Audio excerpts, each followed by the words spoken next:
We're talking this morning about the state of the market nationally. I have had a lot of people ask recently, are we in a bubble? Things don't feel right. They kind of feel like last time. Should I be concerned? What should I be doing to prepare myself?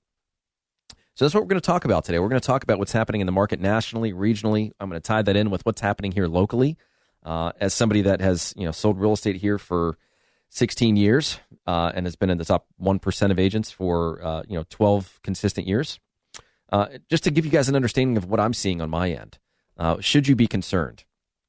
Should you be able, with information like this, to separate the hype and the folks that I realize the irony in this. I know I say that a lot, but if you go on YouTube and you try and figure out what's going on in the real estate market, everybody is after engagement. Everybody wants you to like and subscribe to their content. You have no way of doing that on a radio show, so I don't have to push that to you, which is why you're going to see things like, graphics of tidal waves with houses on the top of the wave saying that there's a massive tidal wave of foreclosures headed our way, and to be prepared in that. This is going to be worse than last time. And there's so many differing opinions on where our market is headed right now that I wanted to take today and just kind of break things down a little more granularly. I hope you guys understand what's happening in different segments of the market so that we can collectively piece together what we think is going to happen. I am happy to share my thoughts as to what I believe is going to happen, but I'll tell you, folks, it's the data that you read and that you have access to. It's challenging to find correct, wholesome, non-political data about real estate. I mean, shoot, just about anything these days. And some of the data that you're going to see, like as an example, the forbearances that everybody was talking about. We went from, I want to say we had about 6 million people in some form of forbearance as of about a little over a year ago. They were saying that 30% of all mortgages were going to go into a forbearance program, and that all of those would lead to foreclosures. Well, now we're seeing that 8.5% of mortgages actually went into forbearance, and as of right now, it's actually down to 3.5%. So instead of it being 30, it ended up being 8.5%, and then it's slowly been declining. Now it's 3.5% of all mortgages, which is close to about 2 million mortgages. So obviously that's some great progress, but the question is, where are they getting that data? And these are the things that I want to challenge you to challenge sources on, because if a loan, as an example, is, let's say that you've got a loan with Bank of America, and they're servicing that mortgage. Your statements come from Bank of America every month. And then you go into forbearance. And then you notice, 2 months later that instead of it being Bank of America, now it's Chase, or it's some other entity that has now begun servicing your loan. Well, that's because they sold your loan. Now, whenever these banks or these what we call GSEs have forbearances, they are a reporting agency. They have to report that forbearance. But if it were to sell, as an example, to a private equity firm or to Wall Street, those entities do not have to report those deficiencies, those delinquencies, those forbearances. Which is why when you're looking at the picture of what's happening in this nation with things like forbearance, you're only getting half of the picture, because these banks have already sold off their bad debt. Now, I say bad debt, they're potentially compromised debt, folks that are in forbearance. So, yeah, it might say that we have a little under 2 million folks in forbearance, but those are from the entities that are required to report that kind of information. If those mortgages have already been sold, if that paper's already been sold, then we're not going to find out what those numbers actually are. So in reality, the numbers that you're seeing or reading or that are being reported are actually about half of what's going on, maybe even a third of what's going on, and it's the good half, right? So I want you guys to be, understanding of the fact that there are holes in the data, and it's a very political climate right now.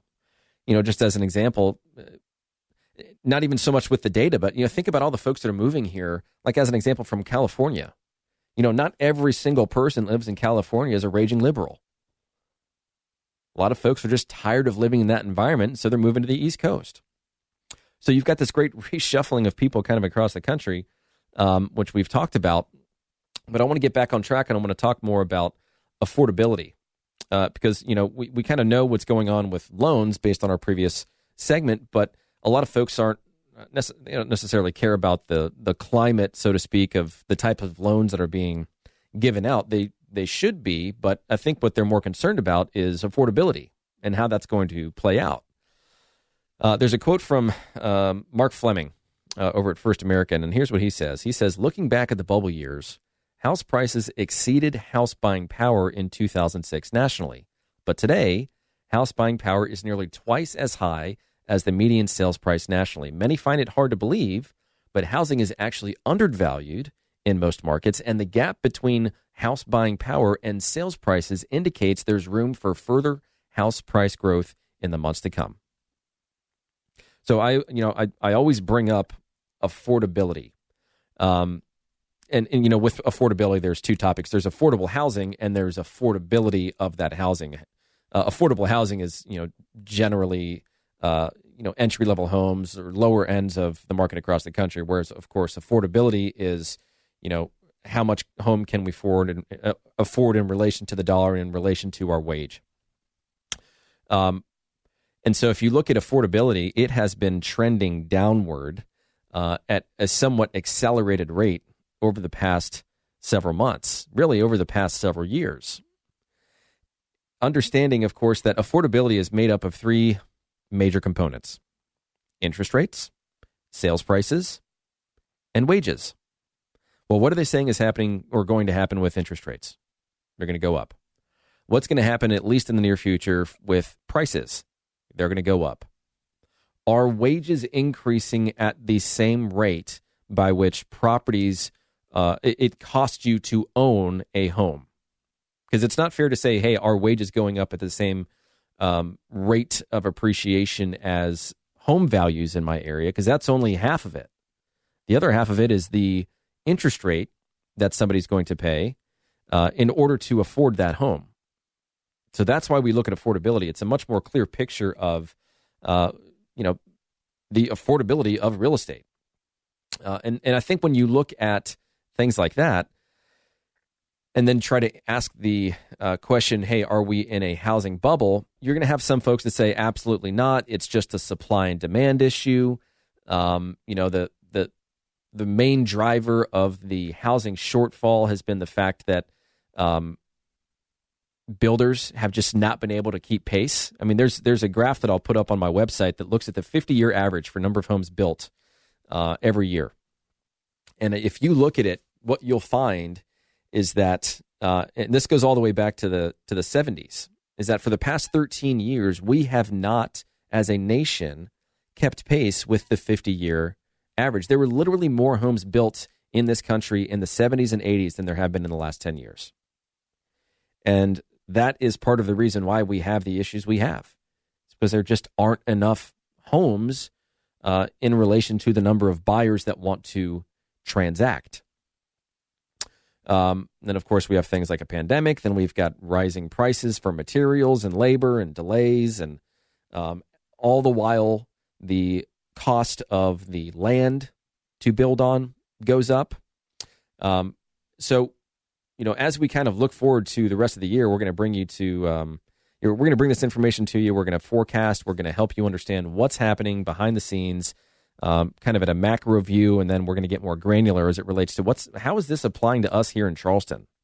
I mean, it's great to understand what's happening nationally, because obviously we as a local market are going to be subject to what happens regionally, to what happens nationally, to what happens with all these folks that are in forbearance, where, and again, you have to be careful because they're going to say things like, hey, if you look at what happened with all the folks that were in forbearance, about 40% of them made their payments. Because if you're unfamiliar, the way forbearance works is they're going to say, hey, we're going to put you into a forbearance program. You do not have to make any mortgage payments for the next 6 months. But at the end of 6 months, you got to pay them all at once, one time. And if you don't, then if you don't, then they create some sort of workout with you, some modification with you. Maybe they'll take those missed payments and they will, let's say you've had a loan for 5 years and you just can't come up with, let's say a year worth of payments up front. You just don't have the cash. So then they're going to say, all right, well, why don't we do this? Why don't we just take your mortgage? Let's basically refinance it. Let's modify it. And we will amortize the loan over a 40-year period, and we'll just tack that amount onto your mortgage balance. So you kind of start over, but with a lower or more manageable payment. When in reality, that's a really bad deal. If you want to keep your home, it's really your only option other than selling it, assuming you have equity. But if you think about it, and look at your mortgage statement. If you bought a home in the last few years, the majority of the payments you make initially goes toward interest. So all they have done is re-roll the interest clock, and now you're paying more and more of it. You haven't gained much ground over that period of time, and now you're going to kind of hit the reset button. And if prices do go down, which at some point they have to, there's natural cycle of the market. You're not digging into the principal balance of your mortgage. So if you have to go and the value of, or the principal balance of your mortgage is going to stay very close to the original balance for the first few years, and the market could look extremely different in 2 years from now, in 3 years from now than it does right now. But I'm going to leave you with this analogy as it relates to what's happening right now, because I do think we're seeing a slowdown. We're seeing people that, and I talked about this in one of our last shows, where people are just tired. They're a little fed up with constantly having to get into a bidding war in order to buy something, and having to pay what they feel is a ridiculous price just to get a house. And of course, from a seller's perspective, that's great because you want them to get emotional over the process. And and we'll talk about that a little bit later on, how we can kind of use the emotions within the market to our benefit, whether you're a buyer or a seller. But, if you've been traveling down the highway and you've been going 90 miles an hour, flow of traffic for, 50 miles, you're going to get used to traveling at that speed. But let's say a cop merges onto the highway and now you've got to back it down to 70 or 75 or whatever it is. You're going to feel like you're crawling at a snail's pace, when in reality, you're just doing the speed limit. So it's important to note that we as a kind of population, we tend to get used to and take for granted what happens for long periods of time. We're all used to, at this point, a very seller-driven market. And so when we start to see these shifts or slowdowns and a decrease in the rate by which properties are appreciating, people start freaking out. They're like, wait a minute, something's going on. A return to normalcy is not a bad thing. It's a healthy thing. You just need to understand how to benefit from the shifts in the market. And of course, you need to work with an agent that understands the shifts in the market and how to position yourself to benefit as greatly as possible. So if that's something that I can help you with, because when we come back, we're going to talk about the local market. I'm going to leave it there for the national side of things. I could get really deep into that. I just don't have time for it today. Maybe in another show.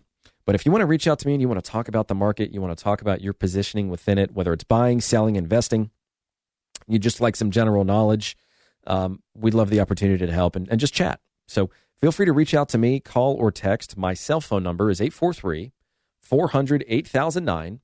That's 843-400-8009.